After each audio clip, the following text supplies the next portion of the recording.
Manila was famous for its architectural beauty. The Japanese regional commander had taken a decision to preserve its buildings by not defending it.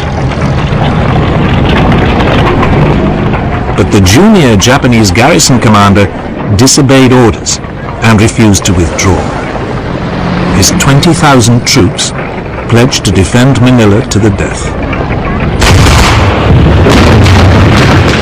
There now began a ferocious month-long battle to seize the Philippine capital.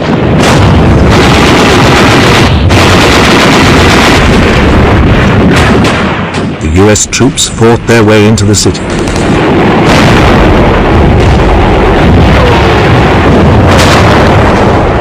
At first, they too tried to preserve the major buildings.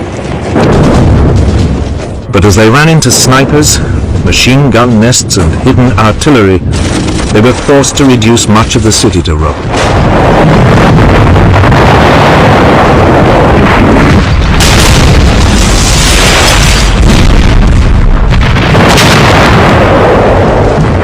By the end of February, the Japanese defenders had been driven back into the 16th century citadel of Intramuros.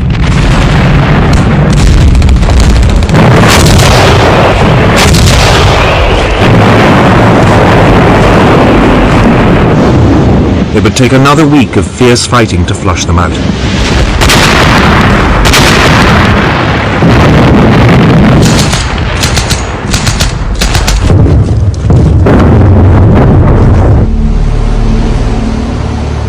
Finally, on April 13, 1945, US forces mounted an amphibious attack on Manila Bay's last fortification, Fort Drum, the concrete battleship in the harbor. Its ventilation shafts were packed with kerosene, white phosphorus, and explosives.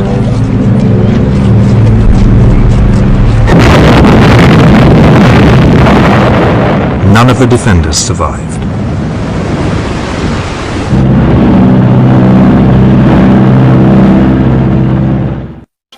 The final United Nations victory has been won. The war is over. Peace is here.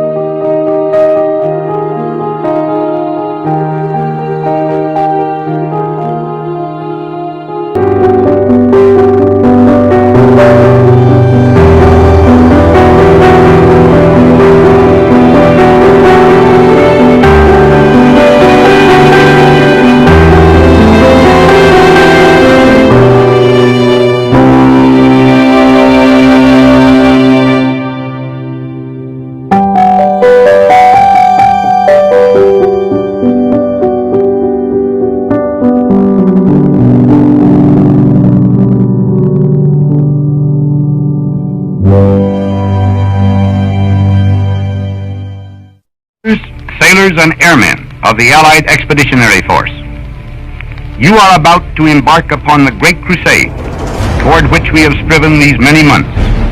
The eyes of the world are upon you. The hopes and prayers of liberty-loving people everywhere march with you. In company with our brave allies and brothers in arms on other fronts, you will bring about the destruction of the German war machine, the elimination of Nazi tyranny over the oppressed peoples of Europe, and security for ourselves in a free world.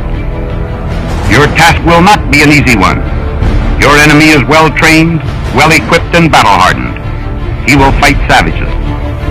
But this is the year 1944. Much has happened since the Nazi triumphs of 1940-41. The United Nations have inflicted upon the Germans great defeat in open battle, man to man. Our air offensive has seriously reduced their strength in the air and their capacity to wage war on the ground. Our home fronts have given us an overwhelming superiority in weapons and munitions of war, and placed at our disposal great reserves of trained fighting men. The tide has turned. The free men of the world are marching together to victory. I have full confidence in your courage, devotion to duty, and skill in battle. We will accept nothing less than full victory. Good luck, and and let us all beseech the blessing of Almighty God upon this great and noble.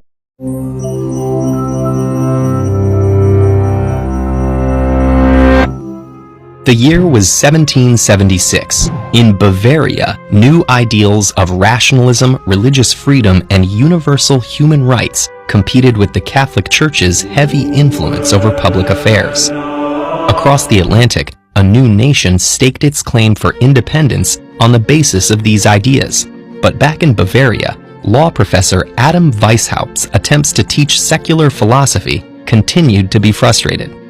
Weishaupt decided to spread his ideas through a secret society that would shine a light on the shortcomings of the Church's ideology. He called his secret society the Illuminati. Weishaupt modeled aspects of his secret society off a group called the Freemasons. Originally an elite stoneworkers guild in the late Middle Ages, the Freemasons had gone from passing down the craft of masonry to more generally promoting ideals of knowledge and reason. Over time, they had grown into a semi-secret, exclusive order that included many wealthy and influential individuals with elaborate secret initiation rituals. Weishaupt created his parallel society while also joining the Freemasons and recruiting from their ranks.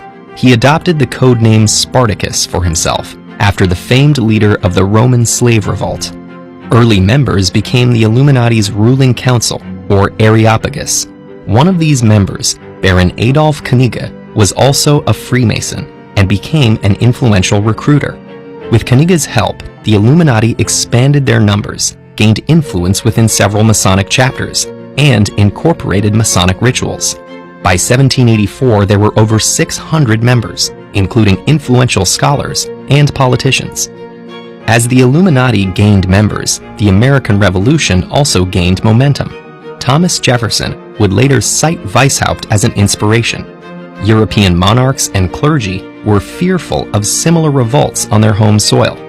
Meanwhile, the existence of the Illuminati had become an open secret. Both the Illuminati and the Freemasons drew exclusively from society's wealthy elite, which meant they were constantly rubbing shoulders with members of the religious and political establishment. Many in the government and church believed that both groups were determined to undermine the people's religious faith. But these groups didn't necessarily oppose religion.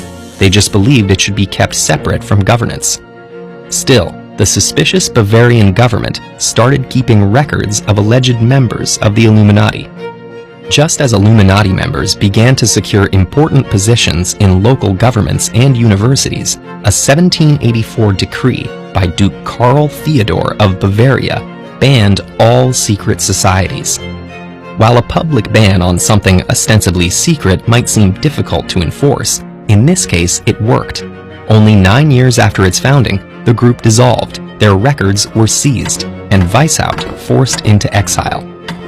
The Illuminati would become more notorious in their afterlife than they had ever been in their brief existence.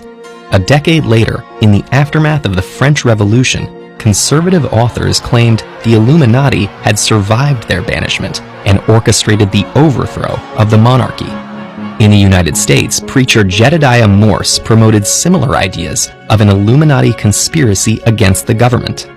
But though the idea of a secret group orchestrating political upheaval is still alive and well today, there is no evidence that the Illuminati survived, reformed, or went underground. Their brief tenure is well documented in Bavarian government records, the still active Freemasons records, and particularly the overlap between these two sources, without a whisper since. In the spirit of rationalism the Illuminati embraced, one must conclude they no longer exist.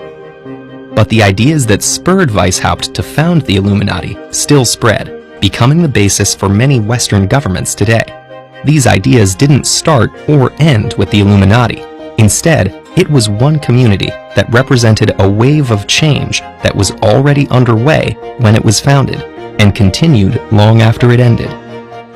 If you're interested in medieval history, we highly recommend The Pillars of the Earth, a spellbinding epic set against the sprawling canvas of 12th century England, when a devout monk decides to build the greatest Gothic cathedral the world has ever known. Download an audiobook version from audible.com/ted-ed and lose yourself in this historical masterpiece.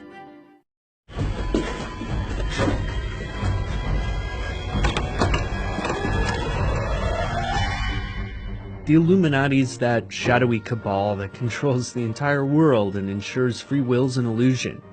They've got a big Facebook page. Celebrities like Jay-Z are accused of being members. And there are weird YouTubers like this guy. They had weirdos standing up everywhere, and then Beyonce, show a document cam shot of this if you can. She does the Illuminati symbol. Tell folks what you saw. But what about the real history of the Illuminati and how it became what it is today? This is Bavaria, and in 1776, Adam Weishaupt, a law professor, founded the Illuminati.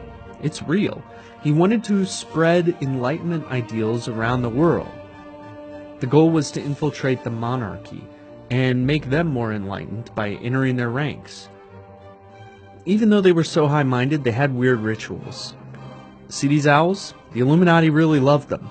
And they had invented hierarchies like novice, minerval, and illuminated. Even though they were weird, they did have some success around the world. Anywhere from 650 to 2,800 members infiltrated Freemason chapters, may have had influential members like the writer Goethe, and even might have influenced the Jacobins, the political club that spurred the French Revolution to its most radical heights. But they were destroyed in 1785. This is Karl Theodor. He was the Duke of Bavaria, and that year he banned secret societies. That included the Illuminati. Most historians think that it worked, and the Illuminati disappeared. But if that's true, then why do we still think Drake's Illuminati today, just because he wears owl sweaters? Since the beginning, conspiracy theories have been part of the Illuminati. This guy, Xavier von Zwack, actually did have plans to take over the world that were found after the Illuminati was banned. American historians and preachers thought the Illuminati planted some seeds for the French Revolution, and George Washington even wrote a letter that claimed the Illuminati had once been a threat. But the Illuminati lost the limelight thanks to the Freemasons. This is George Washington as a Freemason, and a lot of founding fathers really were Freemasons. That inspired the anti-Masonic Party. It was a legitimate movement with big names like John Quincy Adams, and the Illuminati paranoia faded around the world. So, how did the myth stay alive? There were always random books like this one from 1918, or book reviews that mention the Illuminati, but most people think the Illuminatus book trilogy of the 1970s deserves credit for bringing the Illuminati back. It might also be why weird secret symbols like these, pyramids and triangles, are associated with the Illuminati. It was a funny series and gave new life to the conspiracy for an ironic, connected age. They were an evil organization bent on ruling the world, sure, but they were also kind of funny. The Illuminati was vague enough to be refit to any purpose, from the New World Order to religious paranoia to pop culture curio like angels and demons. It became a joke. But you might believe that's what the Illuminati wants you to think if you notice the 14 evil yellow triangles of power hidden inside this video. The Illuminati really only endures because it's disappeared and can look like anything. There's nothing to worry about.